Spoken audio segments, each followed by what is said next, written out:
Hello everyone, welcome back to my channel. আমি অনিন্দিতা গণেশ চতুর্থী উপলক্ষে তোমাদের জন্য আরও একটা নতুন জুয়েলারি ডিজাইন নিয়ে চলে এসেছি। তাহলে চলো দেখিনি কীভাবে বানিয়েছি।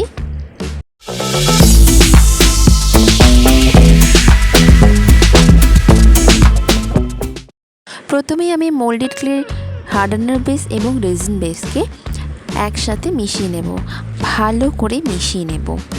মিশিয়ে নিয়ে আমি বেসটা বানিয়ে নেব। একটা বড় সড়ো কাটারের সাহায্যে আমি বেসটাকে কেটে নিয়েছি, নিয়ে সাইডগুলো আমি তুলে নিচ্ছি। এই দেখো, একটা বেশ বড় ধরনের বেস আমার হয়ে গেছে। এই বেসের চারধারে আমি আর একটুখানি ক্লেকে সরু দড়ি মতো করে লাগিয়ে নিচ্ছি।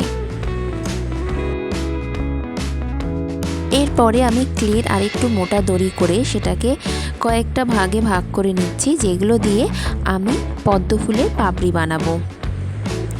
আমার সব ভাগগুলো এক সমান না হলেও হবে, কারণ পদ্ম ফুলের পাপড়িগুলো আমার প্রত্যেকটা সমান না হলেও চলবে।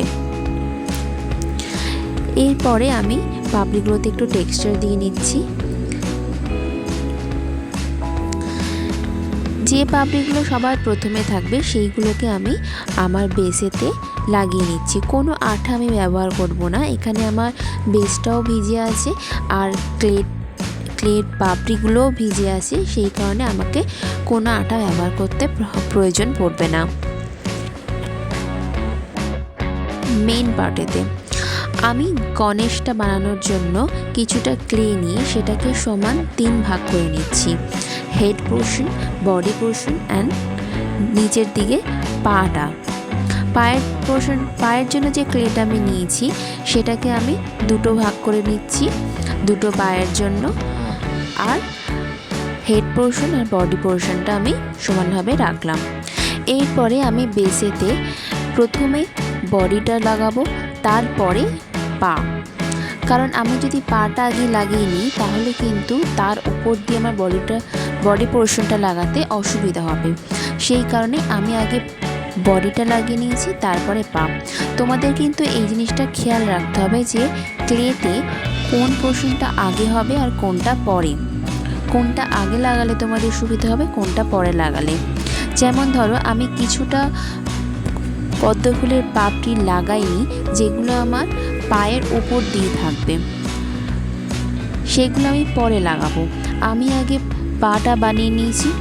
পা বানানোর জন্য আমার বডিটা বানানোর দরকার ছিল, তাই বডি পোর্শনটা বানিয়ে নিয়েছি, তারপরে পাটা বানিয়ে নিয়েছি। এরপরে আমি আমার পদ্ম ফুলের পাপড়িগুলো লাগিয়ে নিচ্ছি, যেটাতে গণেশটা একটা পদ্ম ফুলের উপরে বসে আছে, এই ভিউটা আসবে।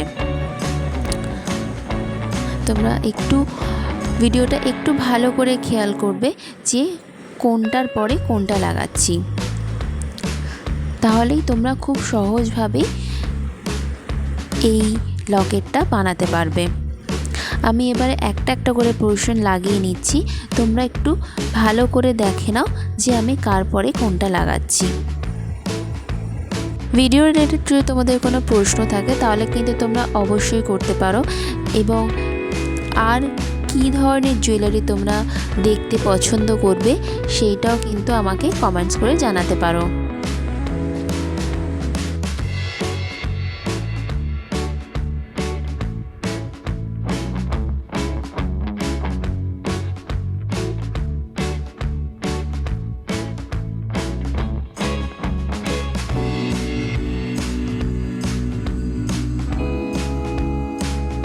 আমার গণেশ ঠাকুরটা অলমোস্ট হয়ে গেছে। এবারে একটা ছোট্ট ইঁদুর অ্যাড করে দিলেই আমার ক্লের কাজটা কমপ্লিট হয়ে যাবে। এই দেখো, আমার ক্লেটা একদম শুকিয়ে গেছে। এবারে আমি রং করে নেব। সবার আগে আমি বেসেতে রং করে নেব। বেসেটা আমি সাদা আর নীলের ওপর রাখছি, কারণ জলের যে ছবিটা সেটা কিছুটা নীলের ওপরেই আসে, তাই আমি বেসটাকে নীল আর সাদার ওপরেই রাখছি। আর যেরকম পদ্ম ফুলের কালার হয় সেই রকমই কালার করব। আর আমি আস্তে আস্তে গণেশটাকেও পুরো রং করে নেব।